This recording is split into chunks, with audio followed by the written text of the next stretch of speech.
भारत बनाम इंग्लैंड 5 मैचों की टेस्ट सीरीज का दूसरा टेस्ट मुकाबला विशाखापट्टनम वाईजैक में खेला जा रहा था, जिसे जीतकर इंग्लैंड क्रिकेट टीम 2-0 के बढ़त मंसूबे को बनाकर आ रही थी। तो वहीं पर भारत इसे जीतकर सीरीज में बराबरी का मौका ढूंढ रहा था। ये मुकाबला नहीं, ये महामुकाबला रहा, क्योंकि खेल 4 दिन तक चला, लेकिन कहीं पर भी लगा नहीं कि कौन सी टीम जीतने वाली है। जहां पहले इंग्लैंड क्रिकेट टीम ने पहले मुकाबले में अपनी जीत के साथ टंका बजाया था, लेकिन दूसरे मुकाबले में भी इंग्लैंड की तरफ से शानदार खेल देखने को मिला। तो वहीं पर भारतीय क्रिकेट टीम के खिलाड़ी जहां चौथे दिन जो भारत मुकाबला लगभग 70-80% हार के कगार पर खड़ा था, लेकिन उसके बाद जसप्रीत बुमराह और बाकी खिलाड़ियों की शानदार वापसी से भारत ने इस मुकाबले को चौथे दिन अपने नाम करने में कामयाबी हासिल करी है, जिसका हम आपको पूरा हाईलाइट बताने वाले हैं। कैसे इंग्लैंड के बल्लेबाजों को नतमस्तक कर दिया भारतीय गेंदबाजों ने, और जो मुकाबला भारत हार के कगार पर खड़ा था, आखिर उसे भारत ने कैसे जीत लिया और कैसे इंग्लैंड को दी है पटखनी। चलिए आइए आपको बताते हैं। वही हम आपको बताएंगे बीच मैदान पर एम्पायर के साथ रोहित की गर्मा गर्मी देखने को मिली, बीच मैदान पर विवाद भी देखने को मिला, जिसके लिए मैच को रोक दिया गया था। तो पूरा हाईलाइट चौथे दिन का खेल जानेंगे इस एक खास रिपोर्ट में।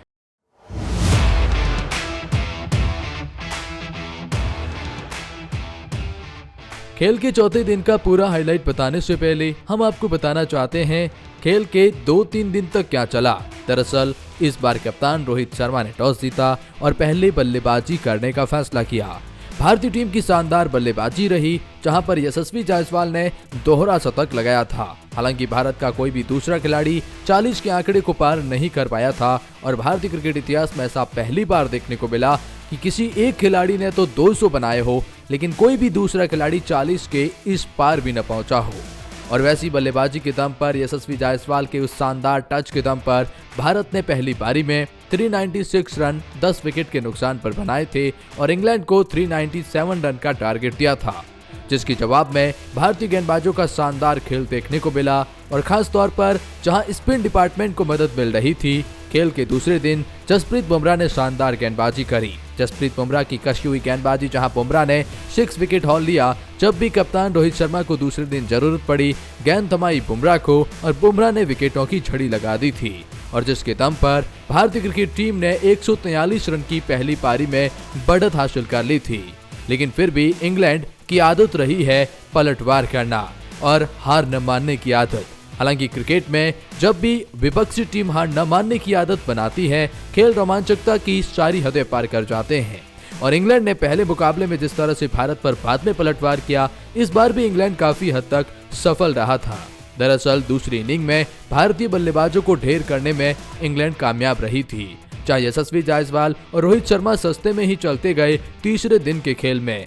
लेकिन शुभमन गिल ने 104 रन की पारी जरूर खेली थी, और उसी के दम पर भारत ने थोड़ी बढ़त और बना ली थी। लेकिन उसके साथ श्रेयस अय्यर हो या रजत पाटीदार, कोई भी और खिलाड़ी कोई खास नहीं कर सका, और भारत ने अपनी दूसरी इनिंग्स को 255 रन पर ही खत्म कर दिया।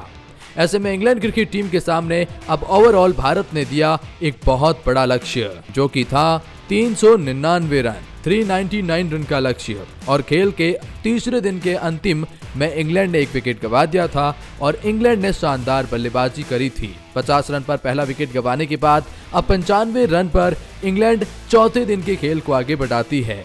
95 रन पर इंग्लैंड केवल 1 विकेट गंवा रहा था, और वो भी रिहान अहमद जो थे वो बल्लेबाजी करने के लिए भेजे गए थे। लेकिन यहाँ पर भारतीय गेंदबाज चौथे दिन शानदार वापसी करने में कामयाब रहे, जहां उन्होंने पहला विकेट चौथे दिन के अंदर 95 रन पर इंग्लैंड को दूसरा झटका रिहान अहमद के रूप में दिया। वो काफी सटल नजर आ रहे थे, लेकिन अक्षर पटेल ने उन्हें बाहर का रास्ता दिखा दिया। उसके बाद आए ओली पॉप और जैक क्राउली ने शानदार पार्टनरशिप एक बार फिर करी, जो 30-40 रन की पार्टनरशिप थी। लेकिन ओली पॉप एक ऐसे खिलाड़ी जिन्होंने कुछ ही दिन पहले एक ऐसा शतक लगाया था, जिसकी वजह से भारत को एक तरफा मुकाबले में हार का सामना करना पड़ा। लेकिन इस बार रविचंद्रन अश्विन के एक शानदार गेंद के दम पर ओली पॉप को रोहित शर्मा के हाथों स्लिप में कैच आउट करवा दिया जाता है, और 132 रन पर इंग्लैंड क्रिकेट टीम को तीसरा बड़ा झटका दिया जाता है। उसके बाद इंग्लैंड ने जो रूट को भेजा, ये वो रूट है जो रूट गड़ाने के लिए जाने जाते हैं। ये वो रूट है जो अच्छी बल्लेबाजी करने के लिए जाने जाते हैं। इंग्लैंड को अच्छी शुरुआत मिल चुकी थी और लगा कि अगर रूट खेल गए तो इंग्लैंड मुकाबले को एक तरफा कर लेगा। और दूसरी तरफ जैक क्राउली तो अपना अर्धशतक भी पूरा कर चुके थे। यहाँ तक इंग्लैंड इस मुकाबले में काफी आगे था क्योंकि भारतीय गेंदबाज इतने खास दिखाई नहीं दे रहे थे। लेकिन एक बार फिर जो रूट ने बड़ा शॉट लगाने की चक्कर जो बेसबॉल के लिए जाने जाते हैं। हालांकि रूट अपनी धीमी बल्लेबाजी और टेस्ट बल्लेबाजी के लिए ही जाने जाते हैं, लेकिन जो रूट 10 बॉल पर 16 रन बनाकर आउट हो जाते हैं और इंग्लैंड को 154 रन पर जब चौथा विकेट जो रूट के रूप में लगता है तो फिर यहाँ अब मुकाबला 50-50 पर आकर खड़ा हो गया। या भारतीय गेंदबाज में रविचंद्रन अश्विन की तारीफ करनी होगी जिन्होंने 2 बड़े विकेट ऑली पॉप और जो रूट टीम इंडिया को दिलाए। उसके बाद आए जॉनी बेस्टो और जैक क्राउली। लेकिन जॉनी बेस्टो काफी अट्रैक्टिव और अटैकिंग अंदाज में खेल रहे थे। उन्होंने अपना इरादा जाहिर कर दिया कि मैं यहां मुकाबले को ड्रॉ नहीं कराऊंगा, या तीर उस बार या इस बार, यानी मुकाबले की हार और जीत। लेकिन इस तरह की अटैकिंग बल्लेबाजी के लिए इंग्लैंड जानी जाती है। लेकिन भारत को जैक क्राउली के रूप में मिला 5वां विकेट 194 रन पर और जैक क्राउली को आउट किया LBW कुलदीप यादव ने। जैक क्राउली के आउट होते ही मानो इंग्लैंड बैकफुट पर जाने वाला था। लेकिन चौथा दिन का खेल हो, रन चेज हो, तो बेन स्टोक्स को कैसे आप नजरअंदाज कर सकते हैं। ये इसी के लिए तो जाने जाते हैं ना। इनका खेल ही वही है चौथे दिन में या 5वें दिन में दूसरी पारी में रनों का पीछा करना। बेन स्टोक्स अच्छे नजर आ रहे थे और उनका साथ जॉनी बेस्टो दे रहे थे। लेकिन भारत ने जॉनी बेस्टो का विकेट चटकाकर बुमराह के द्वारा उन्हें LBW आउट करवाकर मानो इंग्लैंड को पूरी तरह से बैकफुट पर धकेल दिया था और इंग्लैंड को लगा 194 रन पर 6वां विकेट जॉनी बेस्टो के रूप में। उसके बाद बेन फॉक्स और बेन स्टोक्स दोनों शानदार बल्लेबाजी कर रहे थे, लेकिन बेन स्टोक्स रन आउट हो जाते हैं। एक ऐसा रन आउट जिनका पूरा क्रेडिट श्रेयस अय्यर को दिया जा सकता है। श्रेयस अय्यर ने शानदार थ्रो किया और बेन स्टोक्स सोच भी नहीं सकते थे टेस्ट क्रिकेट में रन आउट वो देखने को मिला खेल के चौथे दिन में।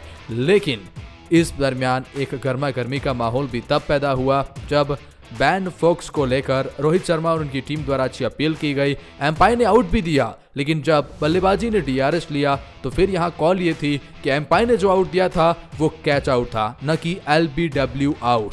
और जब थर्ड एम्पायर ने वो डिसीजन लिया तो एम्पायर कॉल के तहत गए थे। वहाँ मामला थोड़ा डिस्कशन वाला बन गया और इसीलिए कप्तान रोहित शर्मा एम्पायर के उस डिसीजन से खुश नहीं थे, क्योंकि एम्पायर ने तो आउट दिया था, DRS लिया था बल्लेबाज ने। फिर एम्पायर डिसीजन के बावजूद भी वो नॉट आउट करार दिए गए।